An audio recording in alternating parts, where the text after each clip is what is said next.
अस्सलामुअलैकुम। हमारा next topic है structure of HIV, human immunodeficiency virus का हमने स्ट्रक्चर डिस्कस करना है। जिस तरह हमने बैक्टीरियोफेज का स्ट्रक्चर डिस्कस किया था, बैक्टीरियोफेज ऐसे वायरस को कहा जाता है जो कि बैक्टीरिया के ऊपर अटैक करते थे। इसी तरह एनिमल्स वायरसेस भी अलग होते हैं, प्लांट वायरसेस भी अलग होते हैं। एनिमल्स वायरसेस जो हैं उनमें से एक ग्रुप है रेट्रोवायरस। इस रेट्रोवायरस से बिलोंग करता है HIV। Human immunodeficiency virus belongs to group called retroviruses. HIV जो है वो एक ग्रुप से बिलोंग करता है जिसे हम रेट्रोवायरसेस कहते हैं। It is special group of animal viruses. Animal viruses का ही एक ये स्पेशल ग्रुप है। इनका स्ट्रक्चर डिस्कस कर लेते हैं। इनकी बॉडी के अंदर RNA मौजूद होता है और इसके इर्द गिर्द कैप्सिड मौजूद होता है। हमारे पास यहाँ पर डायग्राम है। ये सिंपल RNA दरमियान में हमें दिखाया गया है। ये RNA मौजूद है। इस RNA के इर्द गिर्द जो है वो कैप्सिड मौजूद है जो कि छोटे छोटे कैप्सोमेर्स से मिलके बना हुआ है। ठीक है, कैप्सिड मौजूद है, RNA मौजूद होता है और RNA के इर्द गिर्द जो है वो यहाँ पर कैप्सिड मौजूद होता है। कैप्सिड जो है वो छोटे छोटे कैप्सोमेर्स से मिलके बना हुआ होता है। ये हम कैप्सोमेर्स साथ में बना लेते हैं।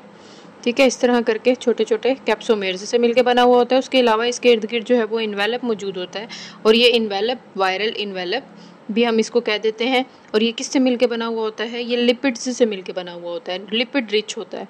उसके अलावा इस इन्वेलप के ऊपर कुछ खास किस्म की प्रोटीन्स होती हैं, स्पाइक्स सी प्रोटीन्स होती हैं जिन्हें हम ग्लाइकोप्रोटीन कहते हैं। ये ग्लाइकोप्रोटीन जो होती हैं ये वायरसेस को अपने होस्ट को तलाश करने में और उसके साथ अटैचमेंट में हेल्प कर रही होती हैं। ठीक है, retroviruses contain RNA and capsids. Retroviruses के पास RNA और कैप्सिड्स होते हैं। These structures are surrounded by lipid rich envelope. ये स्ट्रक्चर जो है ये लिपिड से बने हुए इन्वेलप जो है वो इसको कवर कर रहा होता है। Envelope have glycoproteins. इन्वेलप के ऊपर ग्लाइकोप्रोटीन्स होती हैं, स्पाइक्स होती हैं which help viruses to identify and bind to its target, जो कि वायरस की हेल्प करती हैं ताकि जो वायरस है वो अपने होस्ट को आइडेंटिफाई कर सके कि उस होस्ट उसका कौन सा है और उसके साथ बाइंड कर सके। दे आर स्फेरिकल, ये गोल होते हैं शेप में। They are about 100 nanometer in diameter. इनका जो डायमीटर है वो कितना है? 100 नैनोमीटर है। उसके अलावा रेट्रोवायरसेस की जो एक स्पेशलिटी है वो ये है कि इनके पास एक ख़ास किस्म का एंजाइम होता है।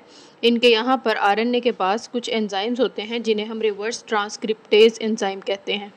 नॉर्मली ट्रांसक्रिप्शन होता क्या है? सेल्स के अंदर DNA मौजूद होता है। DNA से RNA बनाया जाता है। इस प्रोसेस को ट्रांसक्रिप्शन कहते हैं। ठीक है, DNA जो होता है वो डबल स्ट्रैंडेड होता है, RNA सिंगल स्ट्रैंडेड होता है और इस RNA से मज़ीद प्रोटीन्स बनाई जाती हैं। ठीक है, और इस प्रोसेस को ट्रांसलेशन कहते हैं। ठीक है, रिवर्स ट्रांसक्रिप्टेज एंजाइम बेसिकली इनमें क्यों होता है? ये रिवर्स ट्रांसक्रिप्टेज एंजाइम एक ऐसा एंजाइम है जो कि ट्रांसक्रिप्शन, उल्टी ट्रांसक्रिप्शन करवाता है। रिवर्स मतलब RNA से DNA बनवाता है। नॉर्मली ट्रांसक्रिप्शन में क्या होता है? DNA से RNA बनता है, लेकिन रिवर्स ट्रांसक्रिप्शन में क्या होता है? RNA से DNA बनता है। RNA सिंगल स्ट्रैंडेड होता है, ये हमें दिखाया गया है single stranded. Reverse transcriptase enzyme इसको क्या करेगा? इसको देखते हुए DNA का एक स्टैंड बनाएगा। ये RNA था, इससे वो DNA का एक स्टैंड बनवा लेगा और फिर इस स्टैंड के इर्द गिर्द दूसरा DNA का स्टैंड भी बना देगा। इस तरह ये रिवर्स ट्रांसक्रिप्शन करवाता है। तो रेट्रोवायरसेस की स्पेशलिटी ये है, they have a specific enzyme. इनके पास खास किस्म के स्पेसिफिक एंजाइम होते हैं जिन्हें रिवर्स ट्रांसक्रिप्टेज एंजाइम कहा जाता है। This enzyme catalyse reverse transcription process. ये एंजाइम जो है वो रिवर्स ट्रांसक्रिप्शन प्रोसेस में हेल्प करता है। The process in which single stranded RNA is reversely transcribed into a strand of DNA। एक ऐसा प्रोसेस जिसमें सिंगल स्टैंडर्ड RNA को रिवर्सली ट्रांसक्राइब्ड किया जाता है, रिवर्स ट्रांसक्राइब्ड किया जाता है DNA के एक स्टैंड में, and then uses DNA strand to complete double helix of the DNA। और फिर एक स्टैंड को यूज़ करते हुए दूसरा स्टैंड भी बना लिया जाता है। इस तरह RNA से डबल स्टैंडर्ड DNA बन जाता है और इस प्रोसेस को रिवर्स ट्रांसक्रिप्शन कहा जाता है। नेक्स्ट पॉइंट है एड्स। ठीक है, AIDS stand for acquired immunodeficiency syndrome, मतलब एक ऐसी डिजीज़ जिसके अंदर इम्यून सिस्टम इफ़ेक्ट होता है। हमने जो HIV का स्ट्रक्चर पढ़ा है तो वो HIV ही रिस्पॉन्सिबल होता है एड्स के लिए, ठीक है। HIV is responsible for disease AIDS. AIDS जो है वो ह्यूमंस के अंदर एक डिजीज़ है जिसके अंदर इम्यून सिस्टम वीक हो जाता है, ठीक है। HIV is responsible for the disease AIDS. HIV जो है वायरस जो है, ह्यूमन इम्यूनोडेफिशिएंसी वायरस जो है वही एड्स का रिस्पॉन्सिबल है, एड्स को कॉज करता है। AIDS weakens the immune system of patient के इम्यून सिस्टम को जो है वो एड्स वीक कर देता है। इम्यून सिस्टम बेसिकली होता क्या है? इम्यून सिस्टम हमारी बॉडी के अंदर एक दफ़ाई निज़ाम है, एक ऐसा निज़ाम है जो कि हमें बीमारियों से बचाता है। मतलब ये कि फॉर एग्जांपल अगर कोई बैक्टीरिया हमारी बॉडी के ऊपर एक्ट करता है, हमारी बॉडी के ऊपर आता है, तो इस बैक्टीरिया से हमें इम्यून सिस्टम जो है वो बचाता है, ठीक है। फॉर एग्जांपल आपने देखा होगा बुखार होता है, बुखार होने पर हम टैबलेट लेते हैं, और या फिर हमारी बॉडी के अंदर कोई इन्फेक्शन हो जाता है, हम टैबलेट लेते हैं और हम ठीक हो जाते हैं। तो हमारा बेसिकली वो इम्यून सिस्टम होता है जो हमें बचा रहा होता है, ठीक है। तो एड्स में क्या होता है? AIDS weakens the immune system of patient का इम्यून सिस्टम ही वीक हो जाता है, जिसकी वजह से वो बीमारियों से लड़ने की उसके अंदर सलाहियत जो है वो बहुत ज़्यादा कम हो जाती है, ठीक है। This disease is fatal. ये डिजीज़ जो है वो मोहलिक है, मतलब ऐसी बीमारी है जिससे जो है वो डेथ हो जाती है इंसान की, बिकॉज क्योंकि no one can survive without immune system. क्योंकि हम जिस इन्वायरमेंट में रह रहे हैं, हम जिस माहौल में रह रहे हैं, हमारे इर्द गिर्द हवा के अंदर भी बैक्टीरिया, हमारे इर्द गिर्द हर चीज़ के ऊपर बैक्टीरिया है, हर चीज़ के ऊपर जो है वो इन्फेक्शियस मटीरियल जो है वो मौजूद है। तो अगर हमारा इम्यून सिस्टम ही ठीक नहीं होगा तो हमें तो डिफरेंट बीमारियां जो है वो फ़ौरन लगती जाएंगी, और फिर जो है वो जब हमारा इम्यून सिस्टम ठीक से काम नहीं करेगा तो हमसे ठीक से दोबारा ठीक नहीं होंगे, और फिर जब ठीक नहीं होंगे तो वो बीमारी जो है वो क्या हो जाएगी? हमारे लिए मोहलिक साबित होगी, हम ख़त्म कर देगी, ठीक है, डेथ कॉज कर देती है। So the disease is fatal. ये जो एड्स डिजीज़ है ये फैटल है, ये इंसान को मार देने वाली डिजीज़ है, because no one can survive without immune system. क्योंकि इम्यून सिस्टम के बगैर कोई भी इंसान ज़िंदा नहीं रह सकता। Immune system defend against other viral and bacterial infection. Immune system हमारा जो है वो हमें वायरस से और बैक्टीरियल इन्फेक्शन वगैरह से बचाता है। उसके बाद हम एड्स की डिस्कवरी के बारे में बात करते हैं। एड्स के बारे में कहा जाता है कि अफ्रीका के जंगलात में वाइल्ड शिम्प्स मौजूद होते थे। वाइल्ड शिम्प्स से क्या मुराद है? चिंपैंजी की ही एक क्लास है, मतलब आप ऐसे भी समझ सकते हैं कि मंकीज़ है, ठीक है।